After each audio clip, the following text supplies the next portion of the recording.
Mūsų draugystė su Pirčių pasaulis tęsiasi tiek metų, kiek ir mūsų Vantos lapas laidos eteris. Tai ne tik pastovus laidos rėmėjas, bet ir mūsų svajonių partneris. Neabejojame, kad jau esate matę Vantos lapas mobilias pirteles, kurios yra mėgstamos ne tik Lietuvoje. Daugelis jų išsibarstė po svietą ir lepina savo šeimininkus teisinga šiluma ir nuostabiu garu. O kad garas būtų dar tobulesnis, mūsų partneriai nestovi vietoje. Šiandien ragausime naujos kartos pirties krosnės garą. Smalsu?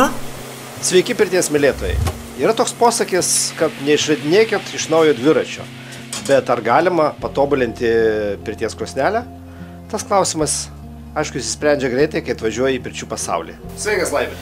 Labą dieną. Girdėjau, turi gerų, šiltų naujienų.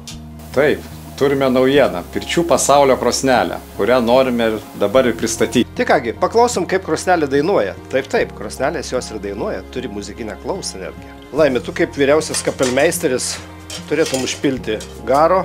Aš palaikysiu. Tu jums samti. Nu, klausom. Klausom.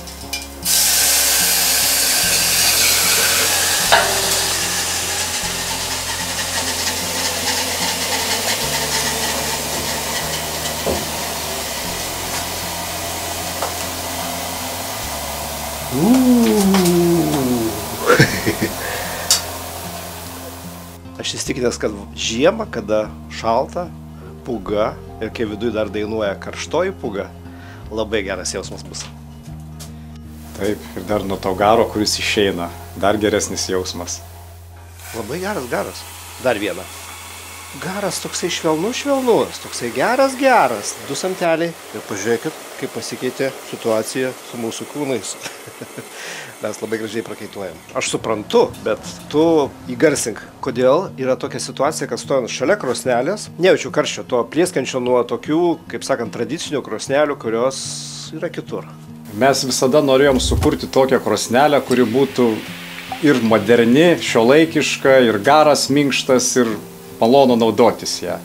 Tai vat kaip ir gimė tas produktas, kuris kaip ir tenkina mus. Ir manau, kad tenkins visus, ir tiek Saulių, tiek ir žiūrovus mūsų, tiek visus aplinkui. O čia kažkokių labai daug stebuklų nėra, paprasčiausiai panaudotos tam tikros technologijos, kurios leidžia mums pasiekti, kad ta šiluma sklistų ne į aplinką, o sugertų į akmenis. Tai jeigu pažiūrėsim, krosnelės konstrukcija yra sudėto nerūdėjančio plienos laikikliai, kuriuose yra akmenis ir sulaiko tą karštį, neleidžia paskleisti tų infraraudonųjų spindulių į aplinką.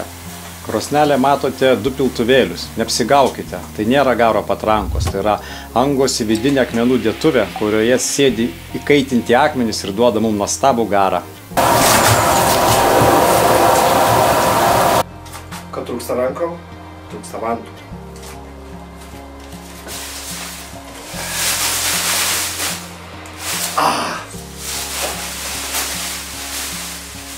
Laimi, kiekvienam lietuviui yra įdomu, aišku, kiek yra akmenų, tie visi parametrai. Ir kas svarbiausia, kad tai nėra paprasta krosnelė, tai yra dėtuvė akmenų viduje. Teisingai supratau? Taip, būtent. Ir noriu pasakyti, kad tie akmenys, kurie dėti aplinkui, nevaidina pačio didžiausio vaidmens krosnelėje. Šiuo atveju mes sudėjome apie 80 kg akmenų. Galbūt tūlam lietuviui atrodys, kad nėra daug, bet mes turim paslėptus akmenis, kurie yra dar viduje. Ten jų telpa apie 20-30 kg šitų akmenų ir šitie akmenys duoda ypatingai minkštą garą. Ir vėl sakysit, kad tai nėra daug, bet to tai akmenys labai greitai kaista ir užpilus kelius kaušelius mums prakaitas bėga. Kol mes nuprakaituosim, sekančius pilant sekančius kaušelius, vėl tie bus akmenys įkaitę ir turėsim nuostabų garą. Aš, Laimi, matau tokį progresą krosnelėse. Kažkiek tai metų tenkinuosi žmonės tuo, kad markinė krosnelė, apdėta akmeniukais, metalinė, jinai kaitina akmenis, viskas tvarkoje. Čia yra gera žinia tiem, kurie nori pajausti ir to periodinės krosnės garo. Tai žmonės nestovi vietoje, kaip ir atranda, kad galima patalpinti į talpą, kur yra karštesni akmenys ir gauti žymiai geresnį garą.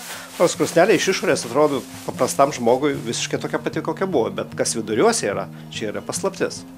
Nu, mes visi turbūt vystomės, pažiūrėkime, prieš kokį 20 metų mums vienas tikslas, kuo daugiau kaitinti pirtį, pasėdėti, tiksliau net nepasėdėti, kas ilgiau iškęs, tokio kaip ir kančia. Ir su metais mes visi, kaip sakyt, modernėjam, kitaip pradedam mąstyti, kitokių pojūčių reikalaujam, automatiškai vystos ir krosnelės pagal žmonių norus, pageidavimus. Tai dabar mums nebeužtenka įbėgti pirtį, pabūti 5 minutės ir atgal. Mes norim pabūti, kad būtų malonu, kad turėtume minkštą garą. Tai automatiškai ir krosneles darom tam skirtas. Tai tie vidiniai akmenys mums leidžia pasiekti žymiai aukštesnę temperatūrą akmenų ir nuo to mes turim žymiai minkštesnį garą. Tai kokią galima pasiekti temperatūrą? Jeigu turim krosnelę apdėtą tik išoriniais akmenims, tai maksimali temperatūra akmens bus turbūt iki 300 laipsnių, tai vidinių akmenų temperatūra prasideda nuo 300 laipsnių. Ten tas pasiekimas jau vėl apie 300–400 laipsnių yra vidiniai akmenys, bet yra praktiškai mažiau 300 niekada nebūna. Kaip išoriniai akmenys, tik labai jau gerai kaitinus krosnelę turėsim 300 laipsnių temperatūrą. Aš dar norėčiau patikslinti ir žmonėm pasakyti, kurie nelabai supranta, kad jie galvoja, jeigu čia tokia krosnis jau tobulesnė ir kažko ten daugiau akmenų, kad daugiau malkų rys. Tai pasakysim, kad lygiai tas pats kūrenimas, ar jūs kūrenate paprastą malkinę krosnelę, ar šitą, malkų kiekis nekinta. Tiesiog jūs turite dėtuvę. Tiesa, kokio dydžio dėtuvė viduje yra? Kiek akmenų sudėjai? Jeigu pažiūrėkim, pati dėtuvė yra galbūt didesnė. Jeigu taip mes grūstume, tai gal 40 kg sutiltų, bet tai nėra vėl teisinga mintis, kad mes turim pilną prigrūsti. Mes rekomenduojam 20–30 kg tik tai sudėti akmenų ir palikti viršutinę dalį atvirą formuotis garui. Tada mes kaip ir gaunam ir muziką gražią, ir tą garas, kuris išgarina, nes reikia turėti omeny, kadangi yra vidiniai akmenys, jie neatvėsta, net langą atidarius, duris atidarius, jie visada palaikomam karšti. Siek mes bet kokiu atveju kūrenam krosnelę, nebūna taip, kad jos nemeta malkų, tai labai greitai tie akmenys vėl atgauna savo temperatūrą, nereikia bijoti, kad ten nėra daug akmenų ir atšalsia greitai. Jie labai greitai atgauna atgal savo šilumą ir mes turim puikų garą visą laiką. Pridursiu dar, kad krosnelė nepraranda savo savybių, kurios buvo pamėgę žmonės iš anksčiau. Tai yra, kad šios krosnelės, jos po 20 minučių buvo užkūrimo, tu galėjai šildytis jau į pirtelę. Tu galėjai ateiti, atsisėsti, krosnelė jinai maloniai šyla. Aišku, dar atsiranda antras etapas, tai yra, kada įkaista vidiniai akmenys ir tada tu gauni dar papildomą malonumą iš jos. Tai yra dviejų tokių, kaip sakant, pakopų krosnis. Nėra ta, kad tau reikia po 3 valandų eiti į pirtį. Tu galėjai iš karto. Ir kitas dalykas, kad tu gauni po to labai gerą, kokybišką garą.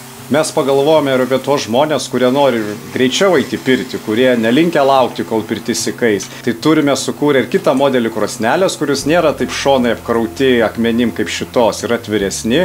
Ir ta krosnelė žymiai greičiau prikaitina patalpą, bet to pačiu turi vidinius akmenius ir garą mes turim tokį pat nuostabų kaip ir su šita krosnele.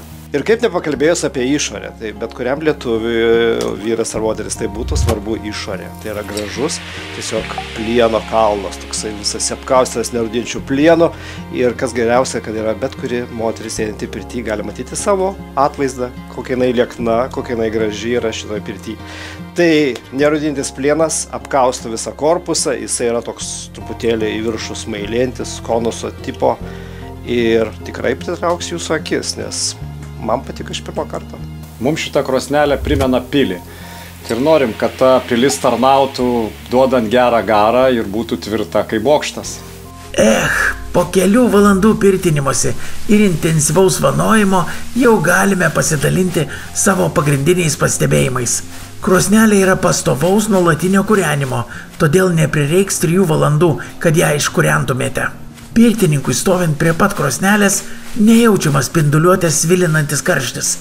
Nerūdijančio plieno krosnelės apdaila jį visiškai sulaiko. Užpylus vandens į vidinę akmenų dėtuvę galima išklausyti pūgą primenančią melodiją, kuri ramina protą. Garas labai minkštas, užtenka 2 samtelių, kad susiformuotų vanojimui reikalingas garo pyragas. Garų išgauti galima naudoti išorinius akmenis, kurie įkaista iki 250 laipsnių, arba vidinius akmenis, kurių temperatūra siekia 350–450 laipsnių. Po labai intensyvaus vanojimo užtenka 10–15 minučių ir vidinės dėtuvės akmenis vėl pasiruošia duoti minkštą garą. O svarbiausia – puikus kainos ir kokybės santykis.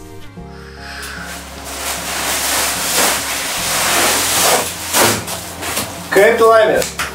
Puikiai. Jau galim keltis.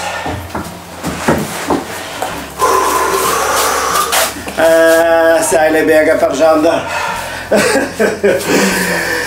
Jeigu kažkas pasakys, kad čia blogas garas, aš iškart galiu pasakyti, kad tai yra nesąmonė.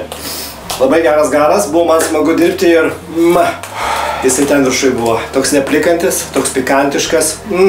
Labai geras. Kaip tau? Nu žinau, kad geras garas, bet iš po tavo rankų ir po tavo vantų jis tiesiog nuostabus.